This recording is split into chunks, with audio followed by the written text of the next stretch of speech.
வன்னியரசும் அமீரும் நானும் எல்லோரும் அடுத்து பேசுகிறோம் சொல்ல விரும்புறது, இந்த சமூகம் எவ்வளோ சிறப்பாக இருந்துச்சு தெரியுமா? நம்ம எப்போ இருந்து காலிச்சோம் தெரியுமா? சங்க காலத்துலேருந்து காலிச்சோம். நமக்கு ஒரு 3000 வருஷம் ஒரு பழமை இருக்குது, ஒரு வரலாறு இருக்குது தமிழ்நாட்டில். ஏன் தமிழ்நாட்டுக்குள்ளே மட்டும் பிஜேபி வர முடியாமல் இருக்குது? ஏன் தடுமாறுது? ஏன்னா நமக்கு ஒரு வரலாறு இருக்குது, நமக்கு ஒரு மொழி இருக்குது, நமக்கு ஒரு வாழ்க்கை இருக்குது, நமக்கு ஒரு காதல் இருந்துச்சு.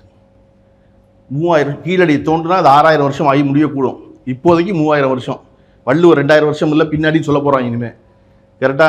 வள்ளுவர் இப்போ திருக்குறள் இருக்கு இல்லையா, திருக்குறளுக்கு முன்னாடி உள்ள பாட்டு அகநானூறு புறநானூறு. வாசுப்பா மாணிக்கம்னு ஒரு வைஸ் சான்சலர் இருந்தார். அவர் தான் சொல்லுவார், திருக்குறளுக்கு உரை எழுதணும்னா வள்ளுவர் படித்த புத்தகத்தை எல்லாம் படிச்சுட்டு உரை எழுதுங்கம்பாரு. திருவள்ளுவர் நிறைய படிச்சுட்டு தானே திருக்குறள் எழுதினாரு, அதெல்லாம் நீ படிச்சுட்டியாம்பாரு. அப்போ அகநானூறுலேருந்து புறநானூறுலேருந்து 14 இலக்கணம் எல்லா நூல்களும் திருவள்ளுவருக்கு முன்னாடி நம்மகிட்ட இருந்துச்சு. அவ்வளவு அடர்த்தியான ஒரு காதல் இருந்துச்சு நம்மகிட்ட.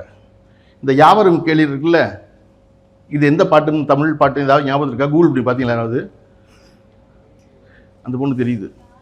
அது முறை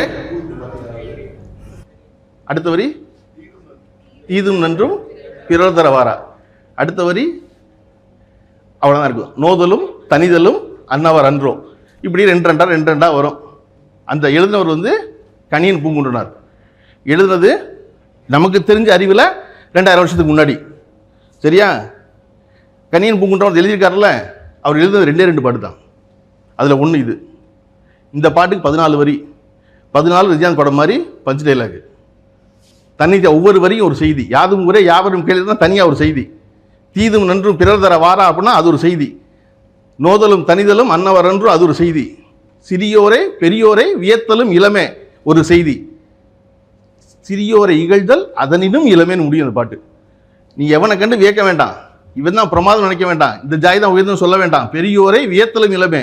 அதை விட முக்கியம் என்ன தெரியுமா? சிறியோரை இகழ்தலும் இளமே. இவன் தான் ரொம்ப சாதாரணன்னு சொல்லாத, எதையும் சின்ன ஜாயின்னு சொல்ல வேண்டியதில்லை அப்படின்னு சொல்கிற இடம் இருக்கு இல்லையா? அவர் ஏன் கணியன் பூங்குன்றன் நினைக்கப்பட்டார்? நிறைய எழுதினாரா? பக்கம் பக்கமா மகாபாரதம் மாதிரி 35 புத்தகம் எழுதினாரா? 14 வரி எழுதி ஒருத்தர் 2000 வருஷம் தாக்கு பிடிக்க முடியும்னா அவன் சொன்ன செய்தி வந்து எத்தனை ஆண்டு கழித்தும் அது வந்து ரிலவெண்ட்டாக இருக்குங்கிறது தான் முக்கியம் இல்லையா?